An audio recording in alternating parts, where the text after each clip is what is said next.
దేశంలో మరో కొత్త వ్యాధి జనాలను బెంబేలెత్తిస్తోంది.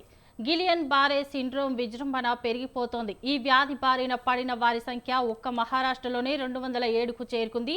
తాజాగా మరో 2 అనుమానిత రోగులను గుర్తించారు. ఆరోగ్య శాఖ నివేదిక ప్రకారం మొత్తం రోగులలో 180 మందికి జీబీఎస్ నిర్ధారణ అయింది.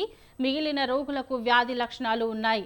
వారికి చికిత్స అందిస్తున్నట్టు ఆరోగ్య శాఖ తెలిపింది. ఈ వ్యాధి కారణంగా ఇప్పటివరకు మొత్తం 9 మంది రోగులు మరణించారు.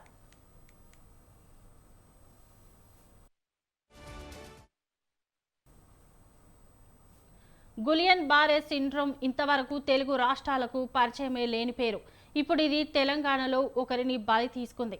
ఇప్పుడు ఆంధ్రప్రదేశ్లోనూ టెన్షన్ పుట్టిస్తోంది. వరుసగా నమోదవుతున్న కేసులు అధికారులకు కంటి మీద కునుకు లేకుండా చేస్తున్నాయి.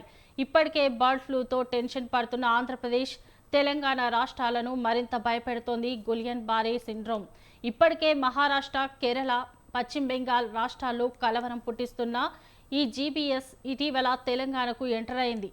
సిద్దిపేట జిల్లా సీతారాంపల్లికి చెందిన 25 ఏళ్ల మహిళ ఆసుపత్రిలో చికిత్స తీసుకుంటూ మృతి చెందింది. తాజాగా ఈ వ్యాధి ఏపీలో కూడా ప్రవేశించింది. ఏపీలో ప్రస్తుతం 17 గులియన్ బారే సిండ్రోమ్ కేసులు నమోదైనట్లు ఏపీ వైద్య ఆరోగ్య శాఖ ప్రకటించింది. విజయనగరం, విజయవాడ, అనంతపురంలో ఒక్కో కేసు చొప్పున నమోదు కాగా కాకినాడలో 4, గుంటూరు, విశాఖలలో 5 చొప్పున జీబీఎస్ కేసులు నమోదయ్యాయి.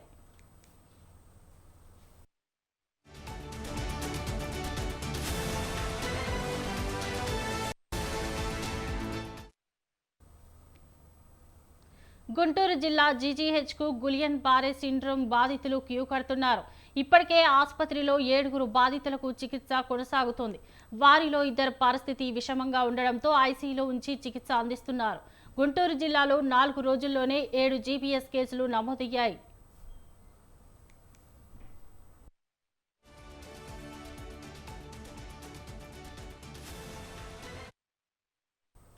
గులియన్ బారే సిండ్రోమ్ బారిన పడిన వారికి ఒళ్లంతా తిమ్మిరిగా అనిపించడం, కండరాలు బలహీనంగా మారడం, డయేరియా, పొత్తి కడుపు నొప్పి, జ్వరం, వాంతులు కావడం వంటి లక్షణాలు ఉంటాయని వైద్యులు చెబుతున్నారు.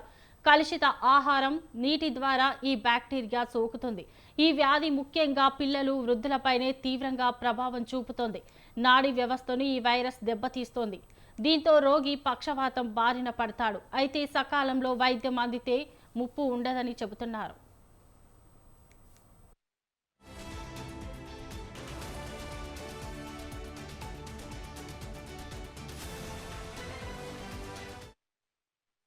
వ్యాధి సోకిన తొలి దశలోనే ఆసుపత్రిలో చేరితే 4 వారాల్లో కోలుకునే ఛాన్స్ ఉంటుంది.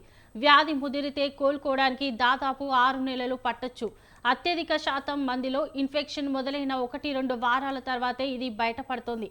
అరుదుగా వాడే ఇన్ఫ్లుయెంజా, టెటనస్ టీకాల వంటివి కూడా గులియన్ బారే సిండ్రోమ్కు కారణం కావచ్చు. అయితే ప్రజలు భయాందోళన చెందాల్సిన అవసరం లేదని, కరోనాలా ఇది అంటువ్యాధి కాదని వైద్యులు చెబుతున్నారు.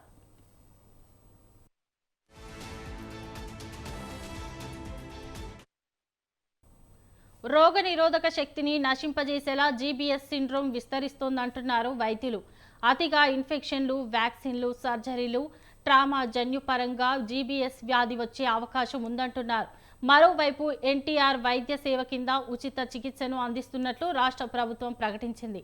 రాష్ట్ర వ్యాప్తంగా 8,000 వ్యాక్సిన్లను అందుబాటులో ఉంచినట్టు తెలిపిన వైద్య ఆరోగ్య శాఖ మంత్రి సత్యకుమార్ తెలిపారు. జీబీఎస్ బాధితులెవరూ ఆందోళన చెందాల్సిన అవసరం లేదని మంత్రి సత్యకుమార్ యాదవ్ స్పష్టం చేశారు.